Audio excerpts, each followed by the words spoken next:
جب بھی کوئی ملک آئی ایم ایف کے پروگرام میں جاتا ہے تو اسے بنیادی طور پہ دو کام کرنے کے لیے لازمی کہا جاتا ہے۔ پہلا کام آئی ایم ایف یہ کہتا ہے کہ آپ کے ملک کے اندر monetary policy should be more important, more critical as compare to the fiscal policy. اور دوسرا کام یہ کرنے کو کہا جاتا ہے کہ آپ کے ملک کے اندر جو ایکسچینج ریٹ ہے یہ مارکیٹ فورسز ڈٹرمن کریں گی، ڈیمانڈ اینڈ سپلائی کا اصول انشور کرے گا۔ اس کے اندر جو آپ کا سینٹرل بینک ہے اس کی انٹرونشن کو آئیڈلی تو بالکل ختم کر دیا جائے، لیکن اگر ختم نہیں کیا جا سکتا تو اس کو منیمائز کر دیا جائے۔ آج کی ویڈیو میں ہم یہ سمجھنے کی کوشش کریں گے کہ ان دونوں بنیادی شرائط کی وجہ کیا ہوتی ہے، ان دونوں شرائط سے آئی ایم ایف حاصل کرنا کیا چاہتا ہے، اور اس کے بعد اس کے ایڈورس امپیکٹ کیا ہوتے ہیں۔ دیکھیں، پہلے دیکھتے ہیں کہ مانیٹری پالیسی کیا ہوتی ہے اور فسکل پالیسی کیا ہوتی ہے۔ پاکستان کے اندر مانیٹری پالیسی کا جو گارڈین ہے، جو رسپانسیبل ہے، وہ سینٹرل بینک ہے۔ اسٹیٹ بینک کے ذمے ہے کہ ملک کے اندر موجود انٹرسٹ ریٹ کے بارے میں فیصلہ کرے۔ انٹرسٹ ریٹ، پالیسی ریٹ یا ڈسکاؤنٹ ریٹ، یہ وہ ریٹ ہوتا ہے جس کے اوپر پاکستان کے اندر bank provision of the capital کرتے ہیں۔ اگر کسی کو بھی پاکستان کے اندر قرضہ چاہیے ہوگا تو کس شرح سود کے اوپر اس کی کیا کاسٹ ہوگی، اس کو بیئر کرنی پڑے گی، اس کا فیصلہ سینٹرل بینک کرتا ہے، مانیٹری پالیسی میں کیا جاتا ہے۔ دوسرا جو اہم فیصلہ مانیٹری پالیسی میں اسٹیٹ بینک کے ذمے ہوتا ہے وہ یہ ہوتا ہے کہ پاکستان کے اندر جو ایکسچینج ریٹ ہے وہ کس طرح ڈٹرمن ہوگا، اور اس کو پراپر مانیٹر کر کے اس کے بارے میں جو فیصلہ کرنا ہوتا ہے ایکسچینج ریٹ کے بارے میں، وہ بھی مانیٹری پالیسی کا ایک انٹیگرل پارٹ ہوتا ہے اور اسٹیٹ بینک کے کرنے کا کام ہے۔ اور تیسرا اور اہم کام جو مانیٹری پالیسی میں کوئی بھی سینٹرل بینک کرتا ہے اور پاکستان میں اسٹیٹ بینک کرتا ہے، وہ یہ انشور کرتا ہے کہ ملک کے اندر جو منی سپلائی ہے وہ کتنی ہے، اس کو حد سے زیادہ نہیں بڑھنے دینا اور حد سے کم بھی نہیں ہونے دینا، تاکہ ملک کے اندر صرف منی سپلائی کے بڑھنے کی وجہ سے مہنگائی نہ پیدا ہو جائے۔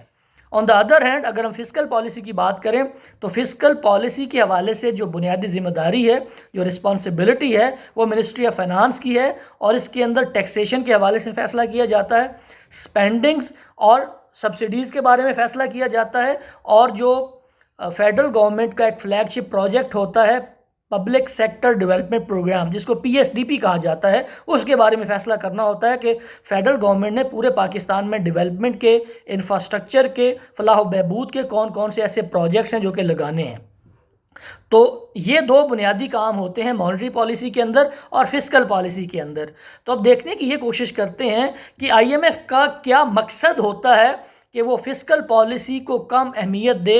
اور جو مانیٹری پالیسی ہے اس کی اہمیت کو زیادہ اجاگر کرے، اس کو زیادہ کریٹیکل سمجھے اور اس کو مور امپورٹنٹ قرار دے۔ اس میں سمجھنے کی ضرورت یہ ہے کہ جو منسٹری آف فائنانس ہے یہ کسی بھی الیکٹڈ گورنمنٹ کے کسی بھی وزیر کے نیچے کام کر رہی ہوگی، تو اس کا جو ڈائریکٹ کنیکشن ہوگا وہ ہمارے نمائندوں سے ہوگا، پارلیمنٹ سے ہوگا اور پرائم منسٹر سے ہوگا۔ آن دا ادر ہینڈ، جب آپ سینٹرل بینک کی آزادی کی، اٹانومی کی بات کرتے ہیں تو اس کیس میں آپ صرف ایک ادارے کے ساتھ ڈیل کر رہے ہیں۔ تو آئی ایم ایف یہ چاہتا ہے کہ بجائے اس کے کہ وہ پولیٹیکل لوگوں سے ڈیل کرے جن کے جو سسٹین کرنے کے اور زیادہ عرصے پاور میں رہنے کے چانسز بھی نہیں ہوتے، تو بہتر یہ ہے کہ اس ادارے کے ساتھ ڈیل کیا جائے اور اس کو زیادہ سے زیادہ آزادی دلوائی جائے پولیٹیکل انفلوئنس سے، تاکہ اپنے پروگرامز کو وہ پوری طرح سے امپلیمنٹ کرا سکے۔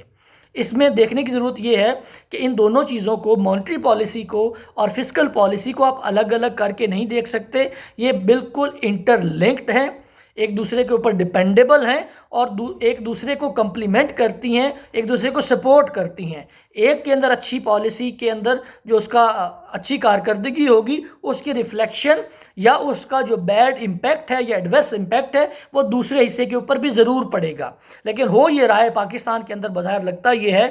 کہ جو فسکل سائیڈ ہے وہ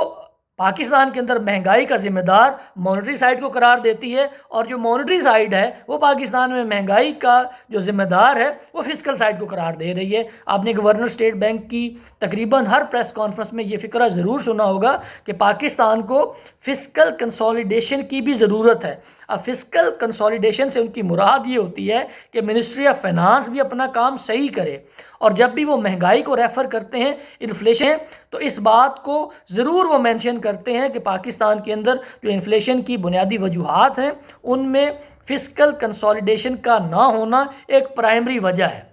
اور جو دوسری شرط ہوتی ہے آئی ایم ایف کی کسی بھی ملک کے لیے وہ یہ ہوتی ہے کہ پاکستان یا کوئی بھی ملک جو آئی ایم ایف کے پروگرام میں کی خواہش کا اظہار کرے گا، اس ملک کے اندر